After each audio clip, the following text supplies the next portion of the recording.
할렐루야. 우리 2025년도 또 한 해 동안 우리 수고해 주실 우리 시온 찬양대 우리 대장님과 또 지휘자, 반주자 모든 대원들에게 한 해 동안 수고해 주시고 은혜로 또 잘 또 예배 가운데 임할 수 있도록 해달라고 큰 격려의 박수 한번 하겠습니다. 오늘 우리에게 주신 말씀 사도행전 9장 31절 말씀을 우리 다 같이 한 목소리로 같이 보시면서 같이 읽습니다. 시작. 그리하여 온 유대와 갈릴리아와 사마리아 교회가 평안하여 든든히 서가고 주를 경외함과 성령의 이로로 진행하여 수가 더 많아지니라. 아멘. 본회퍼 목사님은 여러분들 잘 아시라고 생각합니다. 독일의 본회퍼 목사님, 아주 개신교 역사에 큰 획을 그은 그러한 분이셨습니다. 나치에 저장하다가 체포가 됩니다. 감옥에서 새해를 맞이하기에 앞서서 하나님의 주신 그 은혜와 감동으로 글을 쓰기 시작합니다.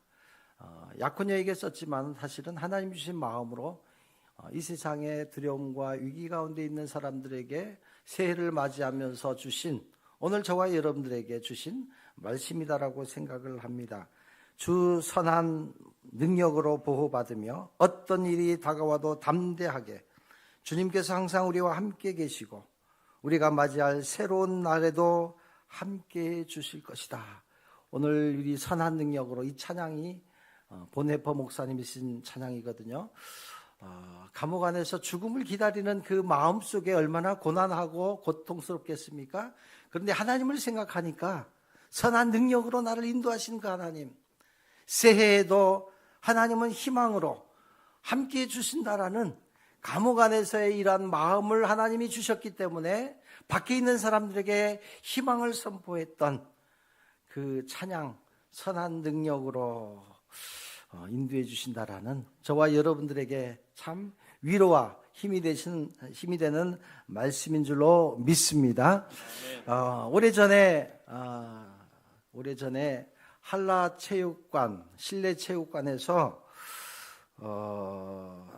참 귀한 찬양 집회가 있었습니다. 지금도 그 생각하면 가슴이 울렁거릴 정도로 여러분들 혹시 기억하신지 모르겠어요.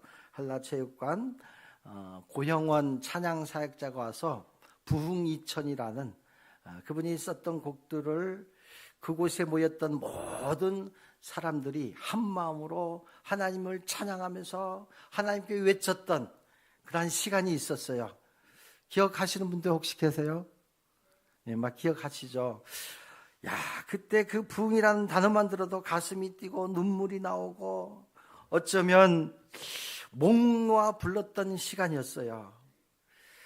이 땅의 황무함을 보소서, 하늘의 하나님, 긍휼을 베푸시는 주님, 그 찬양을 부를 때에 마치 부흥이 금방 이 땅에 도래할 것 같은 그 부흥의 찬양을 불렀을 때에 우리 마음 가운데, 심령 가운데 차고 넘치는 그 기쁨과 은혜를 만끽했던 그러한 시간이 있었습니다. 참 행복한 시간이었습니다. 코로나가 한창일 때 우리는 현장에 나와 예배를 드리지 못하고 각 가정에서 TV를 통해서 유튜브를 보면서 온라인으로 예배를 받던 시간이 벌써 훌쩍 그 3년이라는 시간 속에서 우리는 마음속에 무슨 생각을 했을까요? 코로나가 끝나면 뜨거운 마음으로 예배당에 몰려 들어가서 현장 예배에 이 갈급한 심령을 가지고 현장 예배에 가서 교회 성전에 가서 간절하게 부르짖으며 울부짖으며 하나님께 외치면서 이렇게 우리가 코로나 3년을 보냈잖아요. 모든 사람들이 그러한 마음으로 사모하며 시간을 보냈을 거라고 생각을 합니다. 3년 동안 세상이 변했습니다. 사회도 변했고 중요한 건 우리 성도들의 신앙의 체질도 많이 변해버렸습니다. 열정도 식어져 버렸고 예배 참석률도 심각하게 저주해져 버렸고, 지금도 가정에서 유튜브를 보는 것이 예배라고 생각해서 그곳에서 예배드리는 성도들도 있습니다. 3년이 마치 쓰나미가 몰고 와서 나갈 때는 유실물들로 한꺼번에 쏠려 나가잖아요. 이 건물들이라든가 자네들도 다 그 쓰나미에 밀려 나가는 것처럼 어쩌면 우리 마음속에 있었던 이 열정이라든가 또한 이 봉사했던 그 봉사의 그러한 헌신적인 마음들 다 쓸려 나간 것 같아요. 봉사했던 그 열정들도 어느덧 온데간데 없고, 이게 그래서 우리에게 남아있는 이 단어는 뭘까? 사회적으로 봐도 저출산의 문제가 심각합니다. 이게 우리가 피부에 와닿지 않아서 그렇지, 저출산요, 지금 이대로 가면 우리나라는 후진국이 될 수 있어요. 작년 연말에 아주 충격적인 보고서가 하나가 있었어요. 선진국은 초고령 사회로 진입하는 그 시간이요, 길면은 100년이었어요. 우리나라는 불과 몇십 년이 지나지도 않았는데 인구의 20%가 노인 인구예요. 어르신들이 우리나라의 인구의 20%가 해당돼요. 이게 초고령 사회예요. 저출산, 초고령 사회, 그리고 국가적으로 사회적으로 굉장한 위기 가운데 있어요. 가장 중심이 돼야 되고, 옛날에 사회를 이끌어갔던 교회와 교회 문화들이 무너지고 있어요. 위기 가운데 있어요. 그래서 우리의 심장 가운데 가장 많이 듣는 것은 뭐냐면 위기가 왔다라는 거예요. 위기가 왔다. 눈에 보이는 위기보다 더 심각한 건 뭐냐면 우리의 신앙적인 체질, 영적인 위기가 왔다라는 거예요. 영적인 위기 앞에서도 우리는 그걸 깨닫지 못하잖아요. 심각성을 모르며 우리가 살아갑니다. 그래서 2000년 전에 이 오늘 소개된 이 초대교회의 말씀을 통해서 왜 하나님은 미리 아시고 오늘 이 말씀 속에서 다시 한번 위기 가운데 어떻게 위기가 기회로 바꿀 수 있을까? 성경은요, 고난과 위기 가운데 항상 새롭게 시작하는, 새롭게 거듭나는, 새 출발하는 그러한 기회를 주셨거든요. 오늘 이 말씀을 통해서 모든 사람이 위기다, 모든 사람들이 어렵다 하지만 이 말씀을 믿고 말씀에 실천하는 저와 여러분들에게는 놀라운 기회가 될 수 있어요. 우리는 기회로 삼아야 돼요. 우리는 일어서야 돼요. 여기 계신 분들이 정말 이 예배가 마지막 나에게 준 골든타임이다. 내가 살아나야 여러분들 가정이 살아나고 자녀가 살아나고 한국 교회를 살려낼 수 있어요. 그러한 마음으로 우리가 이 첫 예배, 2025년도 첫 단추예요. 첫 단추 잘못 깨면요, 끝까지 헤매잖아요. 이 예배에 집중하시고 정말 이 예배에 하나님이 나에게 주신 이 소중한 이 예배, 이 예배가 2025년도 여러분을 살려낼 수 있어요. 이 예배 가운데 하나님의 놀라운 은혜와 하나님의 놀라운 예비하심이 여러분들에게 충만하시기를 주님의 이름으로 축원합니다. 아멘. 자, 그래서 오늘 우리에게 주시는 말씀은 뭐냐면 다시 한번 31절 말씀 같이 읽습니다. 시작. 그리하여 온 유대와 갈릴리와 사마리아 교회가 평안하여 든든히 서가고 주를 경외함과 성령의 위로로 진행하여 수가 더 많아지니라. 아멘. 아멘. 그리하여 위기 가운데 이 위기를 극복할 수 있는 방법을 하나님은 한 사람을 주목하셨어요. 그 한 사람은 누구냐 하면 사울이었습니다. 사울은요, 하나님을 잘 믿었어요. 하나님을 믿었지만 자존심이 있었기 때문에 예수 그리스도가 어떻게 메시아가 될 수 있느냐, 목수의 아들이 어떻게 나를 구원할 수 있느냐, 예수는 십자가에 불행하게 처절하게 죽은 그 사람에 불과한데 어떻게 예수가 그리스도가 될 수 있느냐? 수많은 유대교인들이 소수인 기독교인들을 핍박하기 시작한 거예요. 그 중에 중심이 바로 사울이었습니다. 사울은요, 지식적으로, 그리고 명예도 그렇죠. 모든 것들을 다 가진 사람이었어요. 신앙보다는 신념이 투철했습니다. 우리는 신앙생활할 때 신앙보다 신념이 앞서면 안 돼요. 신념이 앞서면요, 내 안에 의가 자라날 수 있어요. 내가 하는 모든 행위를 정당화시킬 수 있어요. 철저하게 신념은 내려놔야 돼요. 내 의지는 내려놔야 되고 내 생각이 내려놔야만이 하나님의 말씀이 들어오고 그 말씀 가운데 꽃이 필 수 있고 우리는 하나님의 능력으로 성령의 인도하심을 받고 우리는 신앙생활 할 때에 행복하고도 믿음 충만한, 기쁨 충만한 신앙생활 할 수가 있어요. 사도 바울은 믿는 사람들을 잡아 죽이려고 하는 그러한 마음 가운데 길을 떠났습니다. 다메섹 도상에서 놀랄 사건이 일어났어요. 하나님이 찾아오셨어요.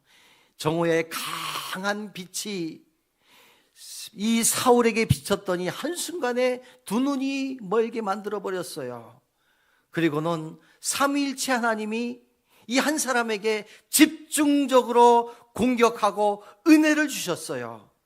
그리고 또 한 사람, 예비된 한 사람 아나니아 선지자를 통해서 그 사울을 인도하시고 그리고 안수하고 성령 충만함을 주시고 그리고 바나바 사도를 통해서 새로운 역사를 만들었던 것을 보게 됩니다. 침체되었던 그 예루살렘 교회가 이제 사울이 바울이 되면서 그리하여 어떻게 변했습니까?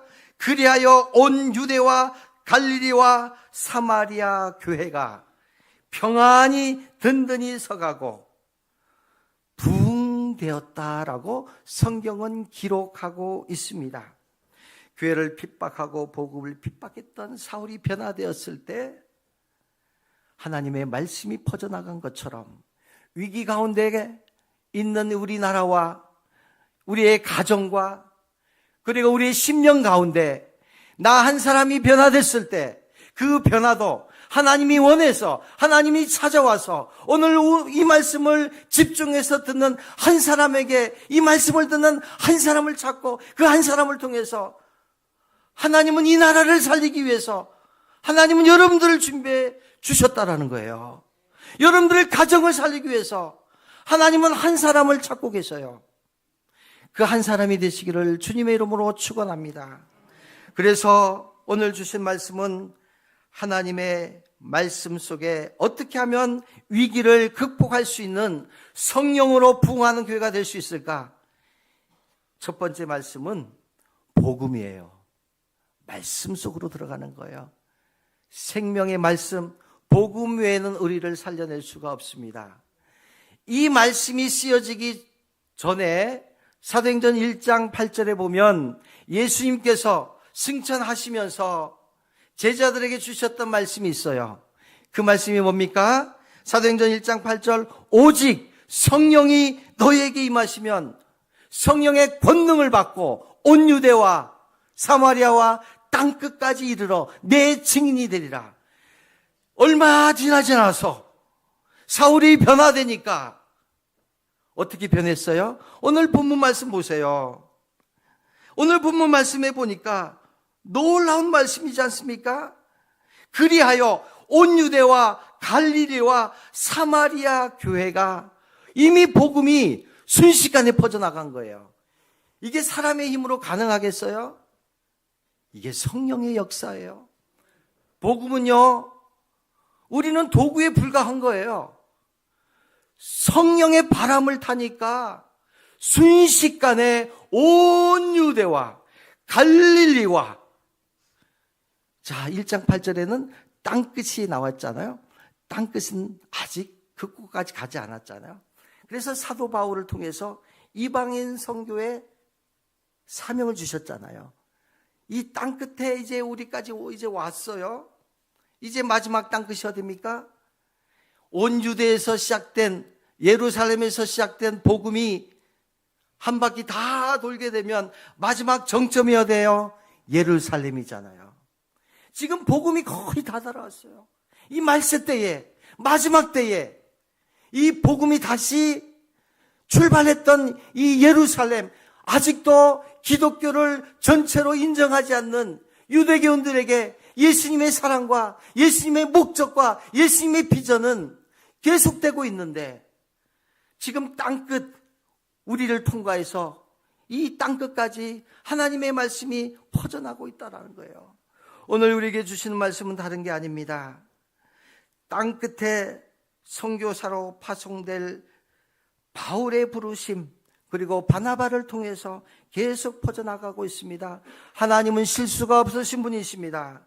하나님은 당신의 모든 계획에 따라서 하나님은 정확하게 하나님의 사람들을 통해서 복음을 확산시키고 있습니다.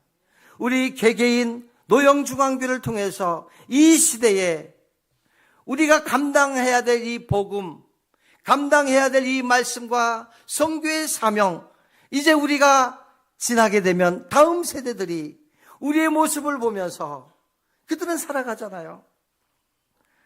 사랑하는 성도 여러분, 오늘 읽은 본문 말씀 중에 주를 경외함과 성령의 위로로 진행하여라는 말씀이 있어요. 이 진행한다라는 것은 멈춰 있는 것이 아니라 계속 움직이고 앞으로 걸어나가는 모습이에요. 신앙생활은요, 멈출 수 있어요. 후퇴할 수 있어요. 그만큼 많은 어려움이 있어요. 자전거를 타고 가다가 멈추면 어떻게 됩니까? 넘어지는 거죠.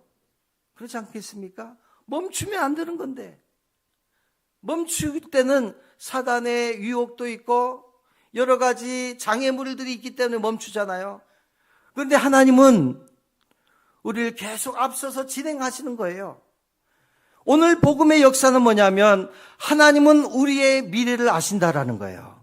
하나님은 우리의 내일을 책임져 주신다라는 거예요. 믿으시기 바랍니다. 그래서 우리에게는 소망이 있는 거예요. 하나님 우리의 내일에 대해서 보장해 주시는 거예요. 우리는 내일에 대해서 모르니까 불안하잖아요. 이미 하나님은 2025년도 우리 가정과 여러분들 한 사람 한 사람을 통해서 하고자 하는 모든 계획들이 있어요. 그래서 우리는 소망이 있습니다. 우리는 그 하나님의 계획 가운데 들어가면 돼요. 그래서 이것을 우리는 하나님의 견인이라 그래요. 견인 아시죠? 내가 고장났다 생각하면, 내 믿음에 문제가 생겼다고 생각하면 우리는 맡겨야 돼요. 맡기지 못하면 고칠 수 없어요. 내 믿음에 문제가 생겼다면 내려놔야 돼요. 말씀으로 진단하고 치료받아야 돼요. 치료받지 않으면요, 더 시간이 갈 거예요. 더 큰 고통이 올 거예요. 왜냐?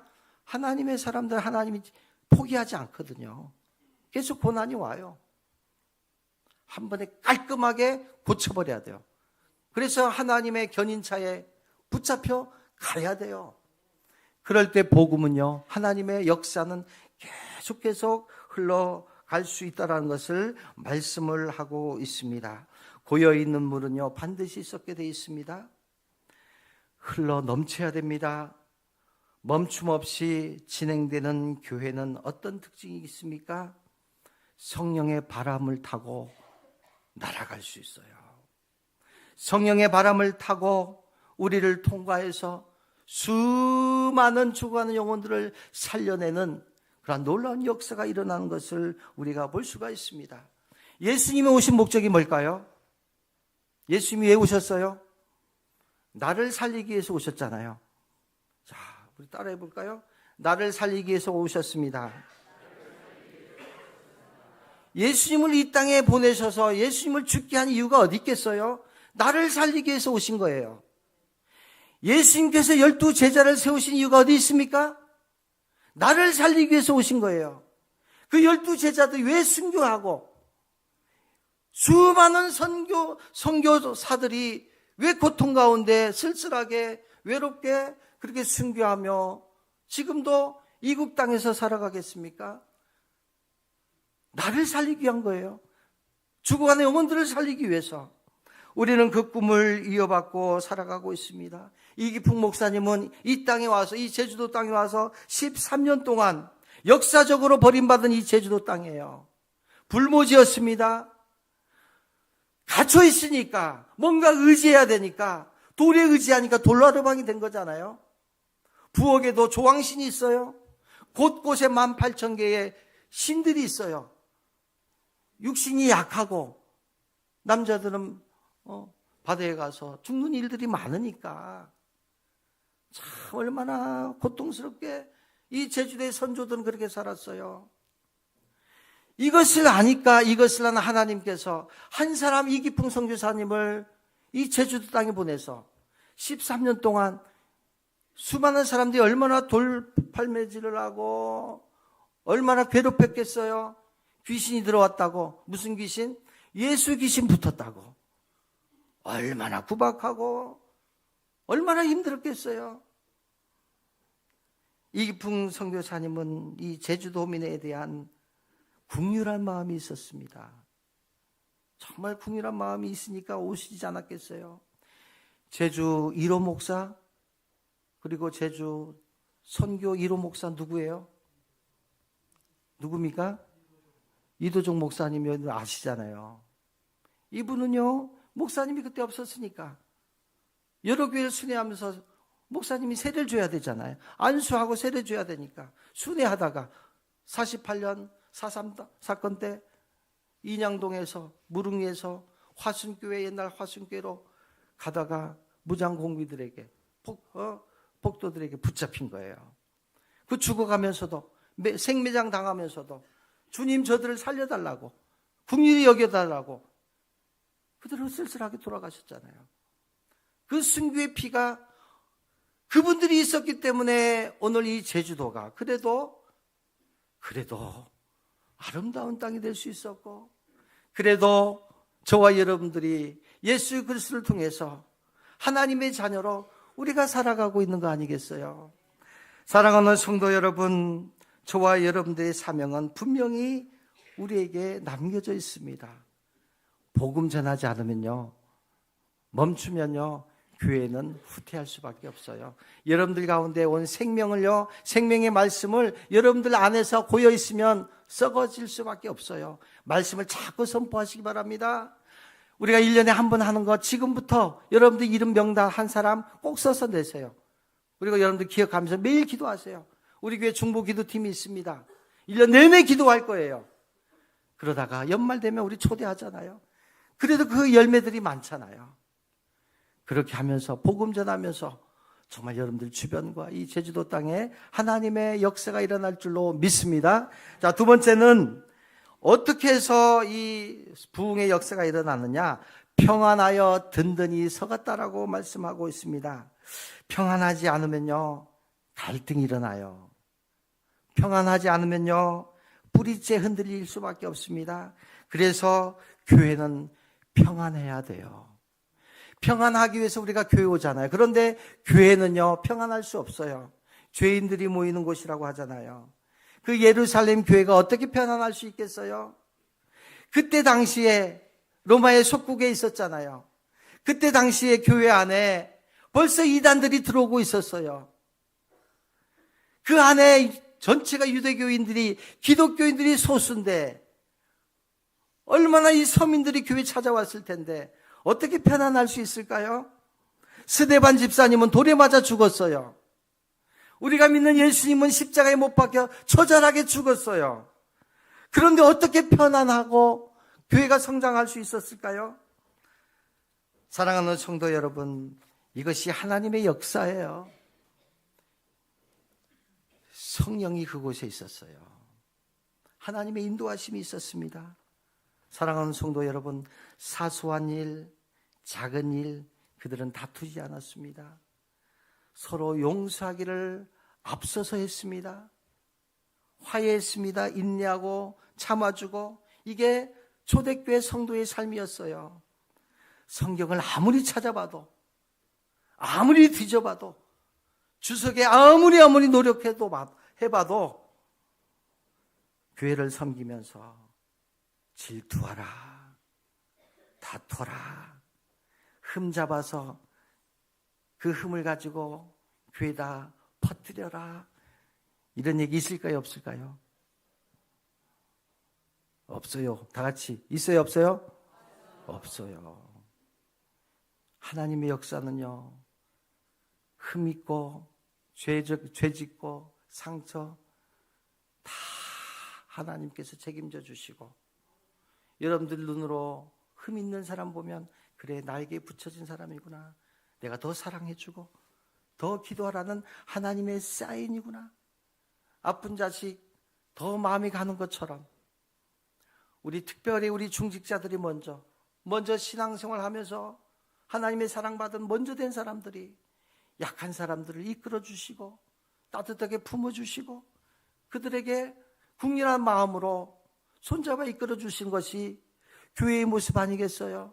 그럴 때 교회는 평안하여 든든히 서갈 수 있다는 것을 오늘 저와 여러분들에게 말씀하고 있습니다. 사랑하는 성도 여러분, 결론의 말씀을 드리면 이 모든 일에 성령의 위로가 있어서 가능하다는 거예요.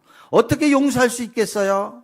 어떻게 품을 수 있겠습니까? 어떻게 고난 가운데 복음을 전할 수 있겠어요? 오늘 말씀을 다시 한번 보시면 성령의 위로가 진행되었다라고 말씀하고 있습니다. 성령의 위로를 받아야 돼요. 성령은 뭐냐면, 성령은 주된 사역 중에 하나님의 사람을 찾아서 그 사람의 마음속에 상처남을 만져주고 치료해 주시는 것이 성령의 주된 목적이요 사역이었어요. 성령의 위로를 받으시기 바랍니다. 성령의 사랑을 받으시기 바랍니다. 하나님의 사랑을 성령이 비행기를 타지는 않을지라도 성령의 바람을 타고 저와 여러분들의 마음속에 전달해 주시는 거예요. 오늘 말씀을 통해서도 괴로움이 있습니까? 상처가 있습니까? 의심이 있습니까? 투정, 불만 이러한 것들이 있습니까? 오늘 이 말씀이 성령의 바람을 타서 여러분들 마음을 찾아다닐 거예요. 간절하게 사모해 보세요. 하나님, 내 질병 때문에 너무 힘듭니다. 불안합니다. 내 마음에 이 구멍이 있습니다. 성령의 바람이 날 만져주세요. 간절함으로 여러분들 그렇게 한번 이 예배 가운데 사모해 보세요. 신기한 일이 일어납니다. 예배는 은혜예요. 예배는요, 예배를 통해서 우리는 살아가는 거예요. 그래서 이 첫 예배가 중요하다라고 말씀을 드렸습니다. 제가 어렸을 때만 해도 우리 부모님들, 여러분들 모태신앙들은 알잖아요. 여러분들 부모님들, 우리 선조들은요, 새벽 기도, 수요 예배, 시간만 되면 교회에 나갔잖아요. 교회에서 뭘 했겠어요? 뭘 했겠습니까? 그때는요, 나라와 민족을 위해서 기도를 했어요. 지금은 그때 생각하면 그 부모님들, 그 선조들은요, 나라와 민족을 위해서 그렇게 기도한 것 같아요. 한국 교회를 위해서 그렇게 기도했어요. 하나님의 종을 위해서 그렇게 기도했어요. 하나님의 종이 넘어지면 안 되니까, 시험 들면 안 되니까, 넘어지면 본인들이 손해니까 얼마나 기도했는지 그 기도 소리가 아직도 내 귀에 맴돌고 있어요. 여러분들이 선조들, 이 교회에 처음 신앙생활했던 분들 그렇게 살아오신 거예요. 얼마나 기도했겠습니까? 어려운 시절에 교회의 그 혼란 가운데 정말 간절하게 십자가를 보면서 그렇게 외치면서 헌신하면서 그렇게 살아왔기 때문에 오늘 우리가 이렇게 평안히 하나님께 예배드리고 있잖아요. 이것이 우리에게 주신 하나님의 은혜예요. 이제 우리가 그것을 이어받아야 돼요. 우리에게는 소망이 있습니다. 우리에게는요, 우리의 미래를 책임져 주시는 하나님의 예비됨이 있습니다. 사랑하는 성도 여러분, 이제 우리는 부흥의 새로운 시대를 하나님께서 우리에게 맡겨주셨습니다. 옛날에 어려울 때마다 모이라 그랬잖아요. 모여라. 모여야 힘이 될 수 있어요. 이제는 뭉쳐야만이 우리는 강력한 권세를 가지고 살아갈 수가 있습니다. 어려울 때마다 모였습니다. 미스바 성회에 그 어려운 가운데 미스바 성회에 온 유대 사람들이 모여서 하나님의 말씀이 떨어지니까 그 말씀을 의지해서 기도할 때에 그 강대국들이 순식간에 사라지고 승리했던 것, 우리는 성경을 통해서 똑똑히 우리는 확인할 수 있잖아요. 오늘 우리에게 주시는 하나님의 말씀입니다. 핍박당하고 어렵고 쓰러지고 그러한 초대교회, 그러나 하나님의 성령의 위로로 계속적으로 진행되어 나갈 때 그들에겐 평안이 맺고 그들에게 놀라운 하나님의 복으로 그들을 통해서 오늘 이 말씀이 우리에게까지 올 수가 있었습니다. 오늘 이 말씀을 여러분들 마음속에 품고 우리가 2025년도 정말 승리하며 살아가기를 간절히 원합니다. 정말 여러분들이 이 말씀에 의지해서 정말 기도의 동역자들이 되어서 맡겨진 이런 사명을 잘 감당해서 하나님은 여러분들을 통해서 여러분들의 가정과 여러분들의 지역과 여러분들의 공동체와 한국 사회를 우리에게 맡겨주셨다라는 놀라운 그 비전을 붙잡고 나아가시는 저와 여러분이 되시기를 주님의 이름으로 축원합니다. 아멘.